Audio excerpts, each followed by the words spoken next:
Yes. It was great. She wore green. Yeah. And I was like, this is the only green thing I have. So I'm wearing this tie, and you're gonna notice me fidgeting with this tie all show because it bothers me that with these skinny ties, it kind of like bleed, you know what I mean? It's never quite perfectly aligned. It bothers me. Well, you guys are going to be seeing us on the CW because the promos were for Miss USA and Miss Teen USA coming up on the CW. So we're going to cheer on our girls. So that's so exciting. Imagine. It'll be so cool. That is a big deal. But this morning I walked, and I had an interesting experience because I start walking a lot of times before the sun's fully risen. Is that grammar? Okay. Fully risen. And then I was walking, and as the sun was rising, I could smell this terrible smell in the air. And I'm like, man, there's a lot of people burning trash this morning. I'm like, what's going on? Completely not even thinking that I could really be smelling the wildfires, which I saw as the sun came up. And I'm like, this is not fog. It was You saw the wildfires? No.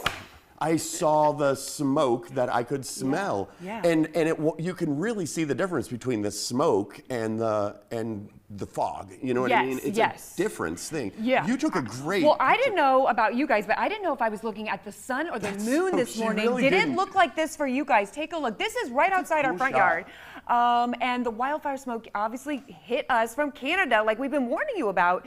It really hit us this morning. And again, if you have respiratory issues, try to stay indoors. We are in a code red here, and Jacob's going to definitely have more on that later. But yeah, I thought that was the moon.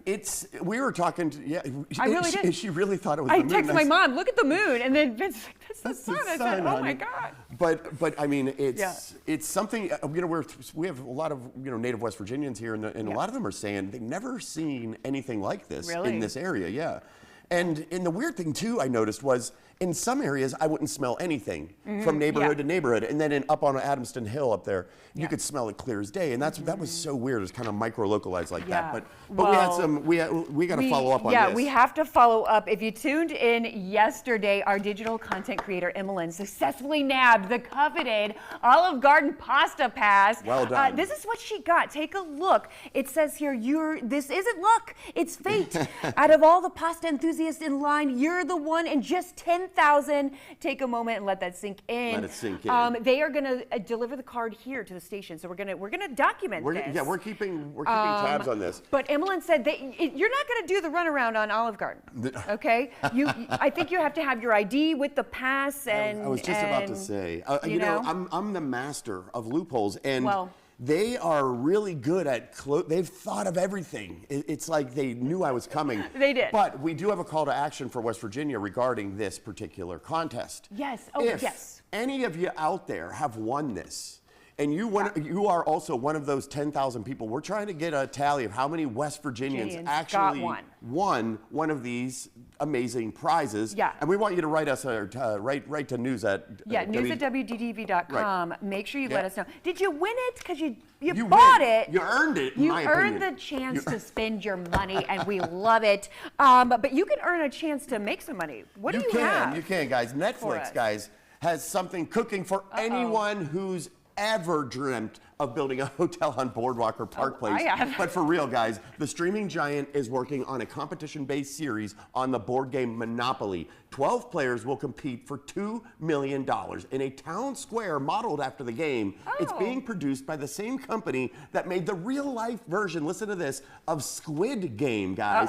The premiere is still more than a year away, but auditions are taking place now. If you think you've got what it takes to be the next rich Uncle Pennybags, you can register at monopolycasting.com. Holly's such a good hype man. She does like the No, I loved it. No, but I didn't know that was his official name. Is that guy's name? Is that it? The Monopoly Man. We called him Monopoly Man. He's the Monopoly Man as far as what I know. Okay, but I liked that. What was that? Let me see this. We're going to roll that back.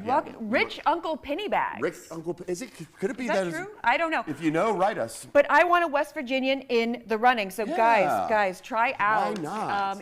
And we started watching a new show. I don't know if you guys have seen this. It's on Tubi. It's on Pluto. Pluto, yeah. And it's about detectorists. Yeah, it's called detectorists. Yeah, and they're We really love picky about whether you don't call them metal detectors, they're metal detectorists. Yes. The detector is the tool. Yeah, exactly. But listen to this. A hobbyist with a metal detector stumbled on a big find in a forest in northern Poland. Yeah, Look at this. He discovered a well-preserved ancient bronze sword from the late Bronze Age.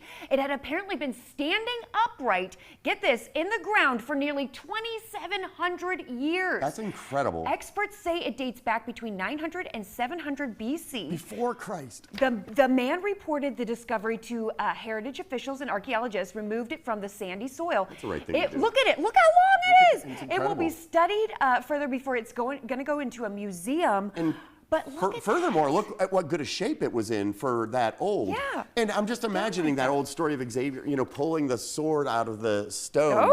But that guy, I guess, wasn't it because he had to call the authorities to come pull it out of the sandy soil. Out of the sandy soil. But that show, crazy. it's folks. I mean, we might be geeking out about this a little bit too much because we watched that show. And if you ever watch this show, there really is a culture with metal detectorists. Yeah, and they cool. have they have this whole tradition. If they find gold, they have a dance that they do, and it's a really cool thing, and it's really fun. I think it's kind of cool in the show.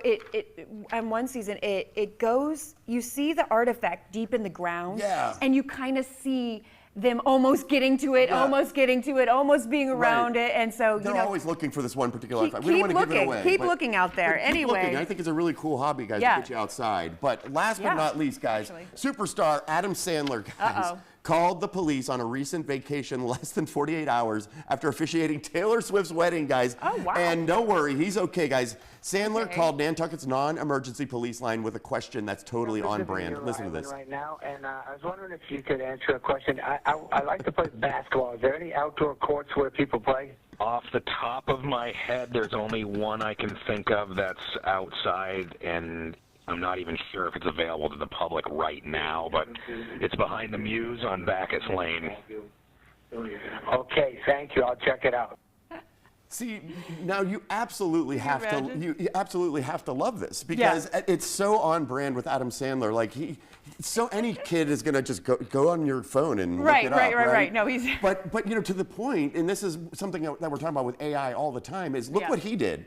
He did the smartest thing possible. Is he skipped all of the interpretations and algorithms and all that and went right to the source. Called up it was the non-emergency police. So he wasn't, and you know what? I really liked how gracious they were with him. Nantucket, that's a nice place. Nantucket's a nice place. Let's ask Jacob about Jacob, Nantucket. Adam Sandler fan, are you?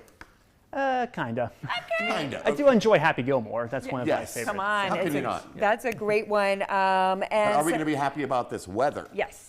Are we happy right now with this weather? Not so much. No. It's still it's still quite nasty. Is the weekend going to be as nasty as they've been saying? Saturday's been looking really sketchy all week. Is it still terrible? We are expecting some thunderstorm activity for Saturday, unfortunately.